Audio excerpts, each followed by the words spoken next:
앉아 계신 하나님과 바로 연결이 됐어요. 여러분, 영은 시공을 초월합니다. 그런데 우리가 육으로서 살아가는 사람이 육신이 되고 나니까 하나님과 소통할 수가 없는 거예요. 그러면 어떻게 우리가 영으로서 하나님과 소통하는 영의 사람이 되느냐? 자, 베드로전서로 갑니다.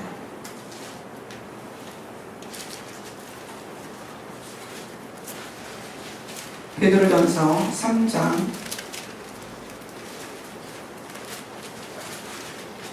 21절입니다.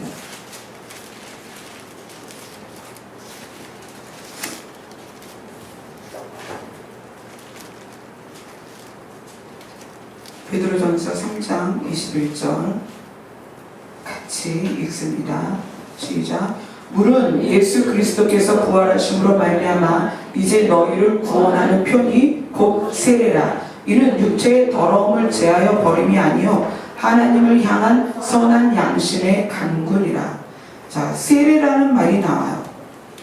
자, 이 부분을 표준 세번역에서 이렇게 말합니다.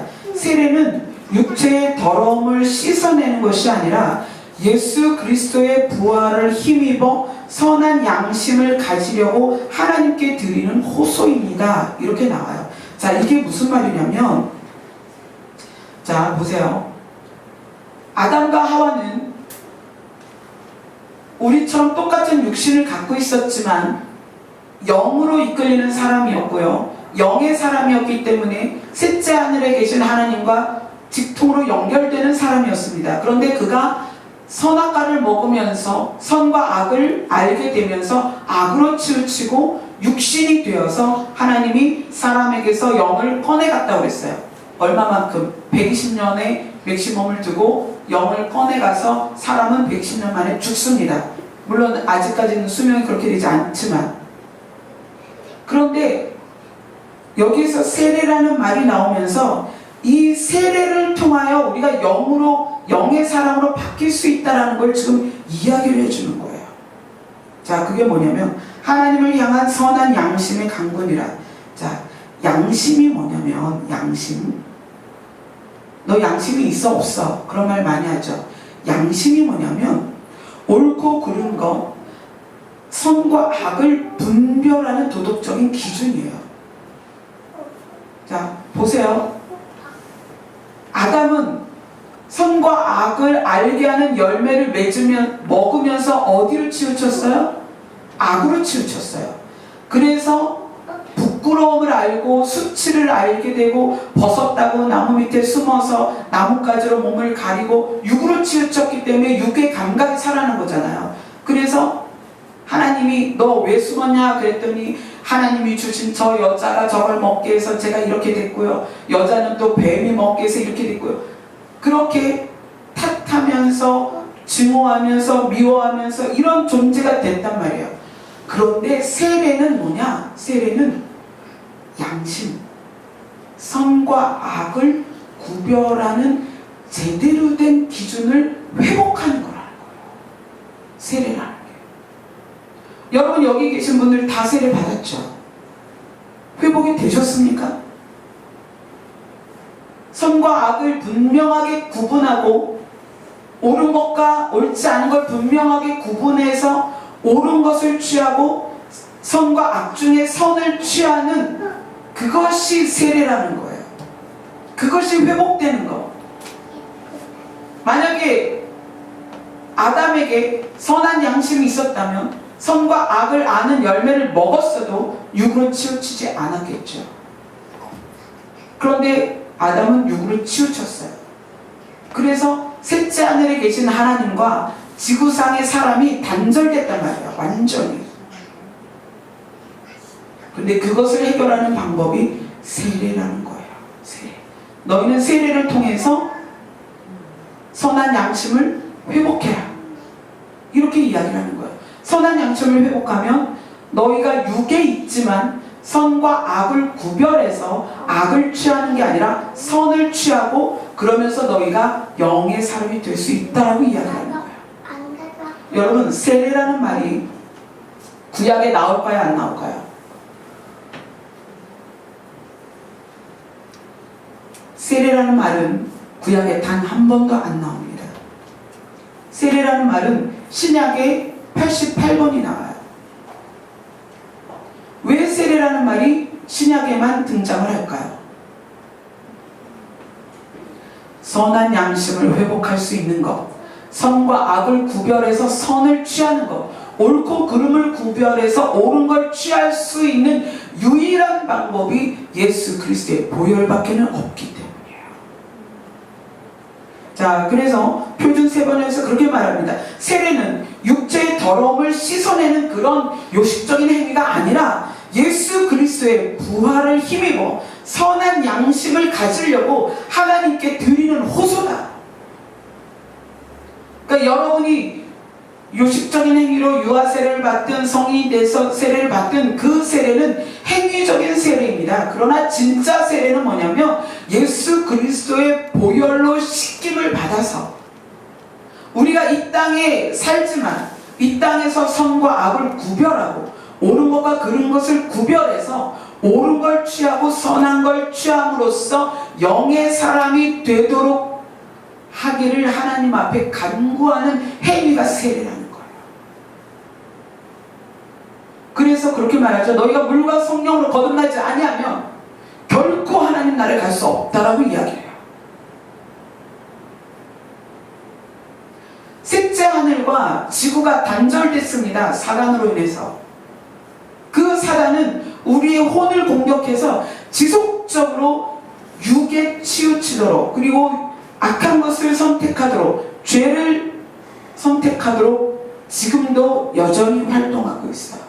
그런데 그 둘째 하늘을 뚫고 우리가 지구상에서 셋째 하늘에 있는 그 천국 보좌까지 단숨에 올라갈 수 있는 방법은 뭐냐? 세례뿐이라는 거예요. 세례. 그 세례가 뭐다? 예수 그리스도의 보혈로 말미암아 우리가 선한 양심을 회복하는 거예요. 그래서 구원은 행위로 구원받지 못하지만 구원받는 사람이 악할 수는 없다는 얘기예요. 저는 행위론자는 아닙니다. 구원을 행위로 받는다라고 이야기하는 건 아니에요. 그러나 물과 성령으로 거듭난다는 게 뭐냐면 선한 양심, 그러니까 악한 것과 선한 것이 있을 때 그것을 분별해서 선한 걸 취할 수 있어야 된다는 거예요. 그게 세례받는 의미예요.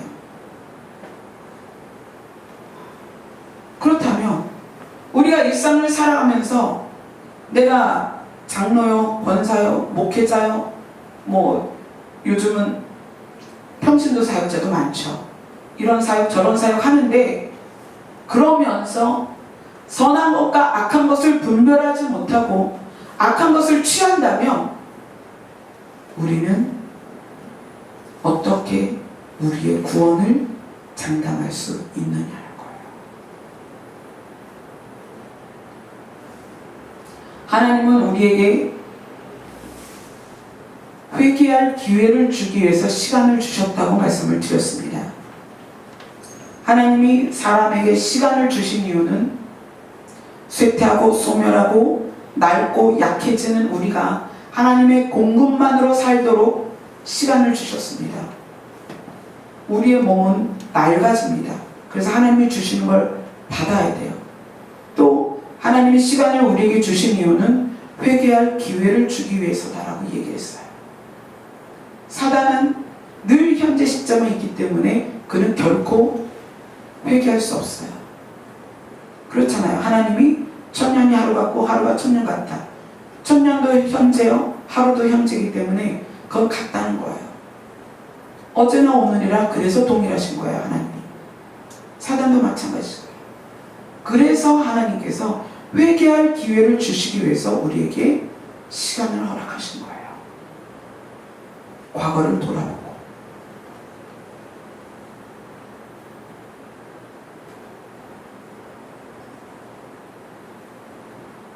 지금도 여전히 하나님은 셋째 하늘에 계십니다. 사단은 공중권세를 잡고 있고요. 우리는 하나님이 차이같이 천막같이 치신 하늘 안에 둥근 지구에 살고 있습니다. 우리가 여기에서 1초도 안 걸리고 단번에 3층 천에 올라가는 비결은 우리가 영으로 사는 사람이 되었을 때입니다.